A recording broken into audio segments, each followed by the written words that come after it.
France just claimed it's being colonized by the United States and China. France, the nation that literally wrote the book on colonization in Africa, is now upset that the script is being flipped. In this video, we're exploring why China's colonial chickens are coming home to roost, and more importantly, what this geopolitical shakeup means for Africa's future, both the opportunities and the mistakes and traps that we must avoid. If you don't know me, my name is TJ, I'm Nigerian and British mixed, and on this channel, we talk about African geopolitics.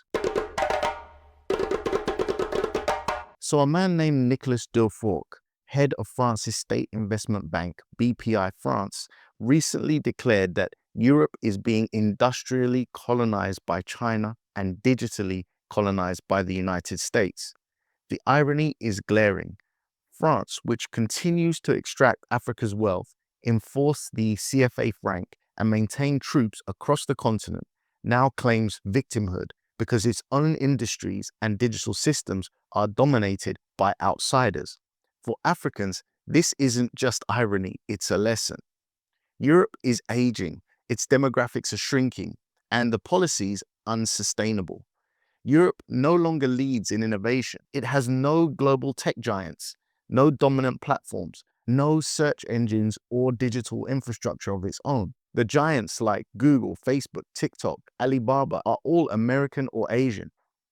And the same goes for the new wave of AI companies like OpenAI and DeepSeek.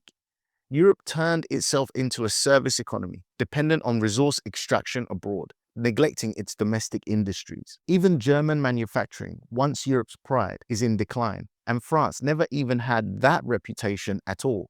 Dufourcq's warning is simple. Europe is weak because it failed to invest in its own future. BPI France manages about 100 billion euros, yet US startups raise 4 times more in just the first half of 2025. Why? Because Europe elites send their money abroad. For safety, they buy real estate. For growth, they buy American tech. European innovators are starving. Sound familiar? Africa knows this story. Nigeria alone has lost over 400 billion in capital flight since independence. Across Africa, illicit financial flows top 80 billion a year. Wealth exists, dependency grows, the pattern continues. Dufourcq admits this is cultural. In California, investors see it as their duty to fund risky startups. In Europe, elites still prefer wine tourism, real estate, and US tech. Africa suffers the same problem too. Too often, wealthy Africans park their money in London, Paris, or Dubai instead of backing African entrepreneurs. In 2022, over 80% of African venture capital came from foreign investors, outsiders that steer African innovation. Here's the overlooked part. While Europe is waking up to this late, Africa still has some time. Our continent is young and still building its digital infrastructure. But we're already at risk of digital colonization, as well as the historical one that currently exists. American firms dominate social media, cloud storage, and search engines. Chinese companies control smartphones, hardware, and 5G. If Africa doesn't build its own platforms, 50 years from now, we'll be in the same position as France, complaining we're now digitally colonized while owning nothing for ourselves. Meanwhile, France keeps its grip on Africa. It still maintains military bases, enforces monetary control in over 14 countries through the CFA franc, something I talk about all the time on this channel. And it shapes African policy through the EU and the IMF. France says it feels colonized, yet clings to its own colonial arrangements. That contradiction exposes the system. And here's the danger. As Europe weakens, France may grow more desperate. To hold its failing economy together, it could double down on predatory practices in Africa, extracting more resources, tightening financial controls, and strengthening its military presence. Africa must be alert for this. France has never treated the continent with respect or care.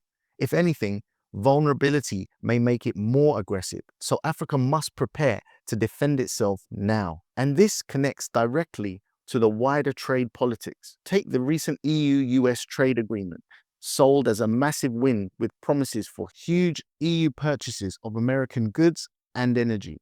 The reality?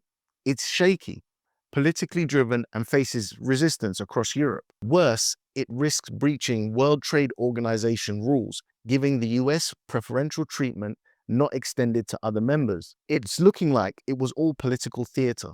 Leaders like Trump and Ursula von der Leyen called it a triumph, but the enforcement mechanisms are weak. This is the irony. Europe, the former colonizer, can't even secure fair terms with its closest allies. For Africa, the lesson is clear. If Europe and America can't enforce their own deals, we must be extremely careful to ensure African arrangements are enforceable, equitable, and genuine. You see, colonial tactics are not just morally questionable, they're a strategic dead end. By refusing to build equitable, cooperative systems, nations lose their chance to develop sustainability. If the so-called First World had pursued fair partnerships in Africa from the start, we wouldn't see this endless cycle of instability and forced intervention, not only destabilizing Africa, but now coming to destabilize Europe itself. Developing countries would have grown into sustainable partners, not desperate regions producing mass migration and destabilizing pushback against foreign dominance. Some European countries show another path. Sweden raised $2 billion in IPOs this year because its culture embraces risk. Imagine if Africa did the same. Our sovereign wealth funds, worth over $90 billion, could transform Africa's tech, agriculture, and energy. If even half stayed at home, the payoff would be massive: jobs, industries, and sovereignty. The other part to all of this is that Europe's weakness could be Africa's opportunity. Global power is shifting. Europe is declining. Africa can rise, but only if we learn from these European mistakes. Africa's population will be 2.5 billion by 2050, the largest workforce in the world. Our consumer market will reach 6.7 trillion by 2030, larger than the EU's market is today. And Africa holds 30% of global mineral reserves. You see, all the ingredients for power are on the continent. But with continuous brain drain and without control of capital, technology, and institutions, those resources will serve others, not us. If Europe's economic struggles deepen while Africa rises, the tables could turn. Africa may have every moral reason to demand a different kind of relationship, because history will not forget how it was treated.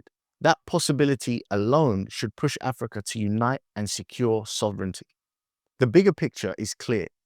When wealth leads, dependency grows, and with it, sovereignty collapses. Europe is proving that right now, and Africa cannot afford to copy this. Our advantage is youth and dynamism. If we unite under unifying structures like the African Continental Free Trade Area, pool sovereign wealth to Pan-African funds, and build innovation hubs like Lagos, Nigeria, Cape Town, we can secure sovereignty for a sustainable future. France says it's being colonized. What they're really describing is loss of sovereignty to external powers. Africa must see this not as Europe's tragedy, but as a warning and our choice. The question is simple. Will we keep outsourcing our future, or will we learn from Europe's decline and chart a sovereign path forward? I would love to know what you guys think about this out there. I thought it was pretty tone-deaf and ironic that France could say something like they're being colonized. So if you have any thoughts about this, please feel free to write them down in the comments section. But if you have nothing to say, would it be too much for me to ask you to write the words, "Africa, pay attention"? It just lets me know that you watched the video to the end, you like the channel, you like what I'm doing, and you want me to continue. Thank you so much for watching today, and I'll catch you in the next one. Peace.